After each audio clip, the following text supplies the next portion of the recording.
Web 2. Web 2.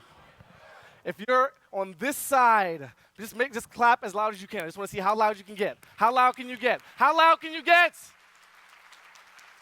All right. If you're on this side, let's see how loud can you get. How loud can you get? You're better people than they are. You're better people than they are. We are going to have a good time today. The title of my talk is There's a Hashtag for That. If there are ugly, nasty, offensive tweets about me going on behind me that I can't see, I will find you with my hashtag army. We will hunt you down, and we will destroy you. First rules, the official hashtag for my talk is hashtag. If you want to tweet about it, I have a suggested tweet, so you can send out across all your followers. Please do that now. An introduction to me. For those who don't know me, my full name is Baratunde Thurston. Okay, it's a very long name. It has a lot of meaning in it. Now, Baratunde is an old Nigerian name. It actually means one with no nickname.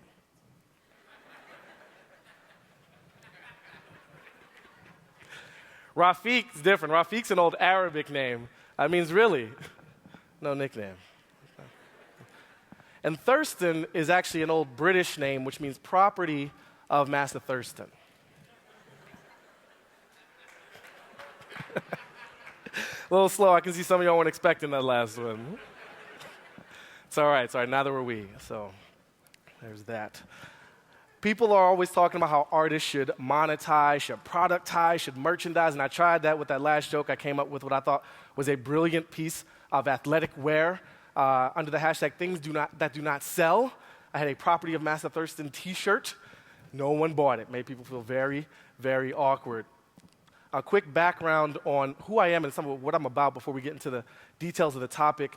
I do stand-up comedy. I'm a comedian, so that's one of my own tags. I am the co-founder of a black political blog called Jack and Jill Politics. Yes, that is a watermelon. Yes, I am a racist. I am the TV host of a show about the future on the Science Channel, and more importantly, my insurance comes from The Onion, where I'm the web editor. So why hashtags? I've been riding this wave for a little while, and I thought, well, these seem to me to be mini grassroots movements. They're quickly assembled and demolished. They're malleable, they're fun, and they're just great ways to mess with people. So I'm going to take you on a quick case study journey of hashtags that I have observed or been a part of or tried to blow up in some way, because I think they have to do with this theme of less is more. We're going to start at the deep end of the pool with the swine flu. Last April, when this disease hit the news much more than it hit the world, I saw an opportunity to become the swine flu on Twitter. To frighten people, to make fun of people, to discomfort them, if you will. And you have to start with this. It became a guide to social media, right? Branding your profile. What was the character's name? The swine flu. What was the location? Fucking everywhere. Everywhere. Bio, bird flu ain't got shit on me, and cute pictures of angry pink pigs. Very important. Next step, be provocative. Very first statement. Out of this pig's mouth, I'm going to seriously fuck you people up, seriously. But then I remembered, hashtag, because I had no followers, bump into the legitimate swine flu conversation, so that was the second tweet from this account. The conversation, I want you to focus on the upper right corner. This is before Twitter started killing retweets, right? CDC posts some news, swine flu retweets it, adds the swine flu hashtag again to be a part of the conversation. We continue to move on, and you get to this very important stage, which I call follow your target market. Now, the top tweet here is a real person who was afraid of the swine flu. He cited statistics. So what I did is I followed that person, which means he got an email saying, you're now being followed by the swine flu. You see what I'm saying? It's very important. Hashtag swine flu. Now, stay positive. You know, people want to know what's happening, want positive reinforcement, so you reward people, again, showing the world that you care. Be a legitimate and authentic member of the community, and positivity is part of that. Collaboration was also a big lesson I learned in this experiment. The upper left, Kim Kardashian. I don't think there's anything I could do to you that you haven't already done to yourself. Any tips? Hashtag swine flu, right? You don't know everything. You got to work with others. Sharing your achievements is also very important. So when the swine flu was covered in The Onion, the account tweeted that out. When it was upgraded to phase 5, the account tweeted that out. When Kermit ended up dead in a ditch, took credit for that, tweeted that out through TwitPic. And this was a key kind of jumping off point for me, this discovery that, okay, Twitter is great, hashtags are cool, but once you get enough momentum, you can jump to other platforms. And Facebook was the really, really interesting leap because Facebook has other infrastructure. You can host events, for example, a face-licking party, where you encourage people to lick pigs and other people, put that hashtag out there, and people started documenting this. They RSVP to the event. They suggested people whose faces you should lick. For example, Mormons. I thought that was a very insightful observation. Due to large family size and a propensity to travel, right? These are things that will help spread my message of death and destruction. And then giving back, you'll offer advice to people, right? Just try to be as helpful as possible. It's not all about taking, it's about giving as well. Sometimes you want to ask the crowd for help. So I'm in the Netherlands. When the swine flu would show up in a country, I'd ask, what should I see here? Like, what should I do? Because you don't know everything. Location was very important as well as a part of this. And again, kind of playing this hashtag game, the central one is the one to focus on. I'm in Hong Kong right now. I want to check out the giant Buddha statue and meditate on suffering. And so anyone tracking a conversation about Buddhism also had a nice surprise waiting for them in their Twitter search results. Things got a bit despondent for a while for the account, thinking of mutating, where's my swagger? Very challenging time. And then really surprisingly to me, someone said about bird flu accounts and start talking shit to my swine flu account. And so there was like a real war going on here through diseases who should be together. We're family when you really think about how the virus works. So it's like fratricide or something. I don't know, it sucked. Got legitimate press, interview on the Huffington Post with the character. I was not me. I was the swine flu. No one knew who was behind it at the time. And then the sign-off, because the coverage started getting really negative. No one was dying. It was really awkward. So this was the leaving tweet, which is, the greatest trick the devil ever pulled was convincing the world he didn't exist. So what's the recap on this? 2 weeks, 2,000 followers, hundreds of RSVPs, voicemails, pseudo-print interview, all starting to join the stream of conversation around the swine flu. What's the point? It's just fun, and you can probably learn something from that. Next step, I want to change gears completely. How black are you? So I'm a black person. I like other black people. Like I said, I'm a racist, and I have a lot of time on my hands. And one summer, I posted this. This weekend, I picked my red wine because it was called Negro Amaro.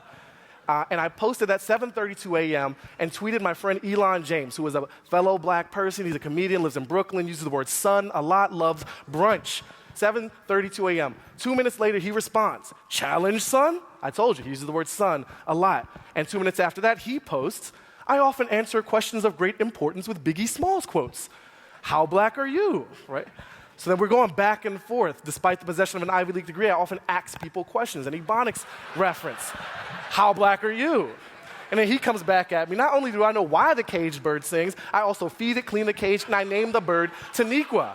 How black are you, Baratunde? Or it's like challenge, just like that Cosby Show episode. We're just going, and here we had an observer. 17 minutes into the experiment, comedian Paul Day in Boston says, this could be a great new hashtag meme. We seeded this from the beginning. We keep going back and forth. I spontaneously break out into Kosi Sikelele and demand Mandela be freed. Elon comes back. I see the subtle racial implications of Thundercats, Panthers black, shirtless, and Lion-O's driver. And then finally, in the early 90s, I considered people who watched The Simpsons instead of The Cosby Show race traders. How black are you? Now, the recap on this is interesting. Within 12 hours, there were over 850 tweets from scores of people. After that last tweet, other people noticed, and they just joined in because it was free, because it was open, there was no fee to enter. And within 48 hours, had over 2,100 tweets from hundreds of people. And if you start tracking this, you'll still see occasionally flare-ups of how black are you. Today's trending topic is actually black thoughts on Twitter, which is very related to this how black are you theme that we experimented with over the summer. Okay, next. This is more conceptual. World's thinnest books. I didn't start this, but I observed and like Double Dutch, decided to jump in. First example comes from Daily Show creator Liz Winstead. Neocon alternatives to war. World's thinnest books. Right? Very thoughtful, very deep. Things that I have done that are not awesome by Chuck Norris. Right? World's thinnest books. The Dingwing. I got to give credit for that one. People who talk shit on Twitter and would say the same nonsense to your face. World's thinnest books. Another one from Elon, he's one of my favorites to play with in this way. A list of people who I inspire that aren't racist by Rush Limbaugh. World's thinnest books. All the reasons why BET is good for the black community by Deborah Lee. World's Thinnest Books. Focus by Shaquille O'Neal. Humility by Steve Jobs. Why the Government Should Be Involved in Marriage. All very, very thin books. And so the recap on that was a little, and finally someone hit me. I didn't expect this. I Keep a Low Profile by Baratunde Thurston. Very thin book indeed. I like the sound of my own tweets. So the recap on this was a very different one. It was a little bit more conceptual. We're going to keep moving to unseen prequels. Again, not one I started, and this gets even more conceptual and interactive. And it's going to get interactive in here because I need your participation. The idea is these are prequels to movies that exist, but the prequels themselves don't. They're unseen prequels. So we're going to play this quick game. Extremely Normal Activity is an unseen prequel for Paranormal Activity. Good job, good job. 8 is an unseen prequel for 9. You're a very smart guy in the first row here. You're very logical. Next Stop, unseen prequel for Final Destination. Booyah. That's the booyah move. Sophie's Plentiful Options from Baron Vaughn. Sophie's singular choice, right, okay. Another one from Baron. No one is going to care about the lack of lifeboats on this maiden voyage. Titanic, nice. Baron's a very funny guy. On the Way to the Waterfront. Right? On the Waterfront, that's very easy. And this is a very conceptual, some math involved in this. Having unprotected sex on the 4th of October. Born on the 4th of July, yes, right? Very good. It's like a word problem and a calendar problem. The recap on this is most of the examples I showed before, the setup, the premise, the punch were all self-contained in the 140 characters themselves. This one, the answer lay outside the bounds of the tweet itself, and you're not necessarily sure what it is. You have to actually use your mind, not just receive, but interact, even if you're doing so silently to yourself without any friends. Finally, rejected Palin titles. We all know her ghostwriter finished her book 4 months early and came up with the following title, Going Rogue, which most can agree is a very, very stupid title. So we did the crowdsourcing thing of coming up with better alternatives, fake Palin titles, such as Affirmative Action for Dummies. Right? Works on many levels if you actually consider it. Sino said, Dreams for My Illegitimate Grandson. I thought that was harsh and hilarious. Everything I need to know about the world I learned from looking out my window. Right? Very good, very good. I can't believe half the shit I say either. Right? Very good. Moose, Witch Doctors, and Pregnant Teens, How to Restore America's Greatness. Those are the answers. Turning 15 minutes into forever. Superpower. And finally, if at first you don't succeed, say you did, then quits. Rejected Palin title. So the recap, these are very political messages. A lot of left-wing people jumped on this one. It was cathartic. Didn't necessarily change the world, but made it more bearable during this National Sarah Palin Celebration Week we were all being subjected to. Now, there are other topics out there that don't have time to do the same amount of justice, but I just want to flag them. Blue doggy style is a cross between sexual positions and blue dog Democrats who are trying to obstruct health care reform. That was a very interesting one. Next, for Dobbs, we launched this last week when Lou Dobbs retired. There was consensus that he would build a wall around his house to keep out the Mexican lepers that would attack him. We brunch hard. This is Elon James. He loves brunch. He loves Twitter. He loves hashtag. It comes together. So if you see that, or Brooklyn brunch is hard, or brunch, you know where it started. Twammogram, these are two ladies who tweeted their mammogram experience and try to encourage women to get mammograms. California, obviously the most intelligent, well-thought-out Senate campaign launch in the history of this nation from Carly Fiorina, taking on Barbara Boxer. Fem2 is a progressive sort of feminist 2.0 conversation going on, good things to monitor. I did my own Q&A for 45 minutes inspired by a poet named Basi Ikpe, and it was called Ask Baratunde. I got questions ranging from how long is your junk to what was your favorite childhood memory to can post-racial America actually come into being? So a wide range of people and ideas and concepts. What would Kanye do? This is very popular on Grammy night. Whiskey Friday started at work. It's a very complex concept. What you do is you when Friday comes around, you drink whiskey. That's how that works.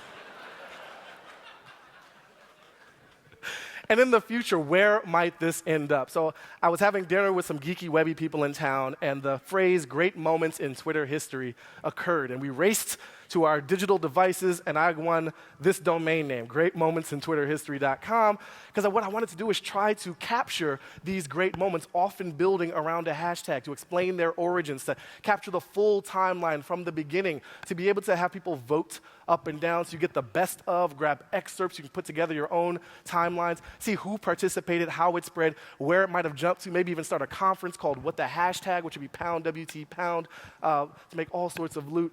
That may hopefully be coming. That is the end of my talk. Thank you very, very much. I'm Baratunde Thurston. I gave you a closing tweet. Enjoy the rest of the show.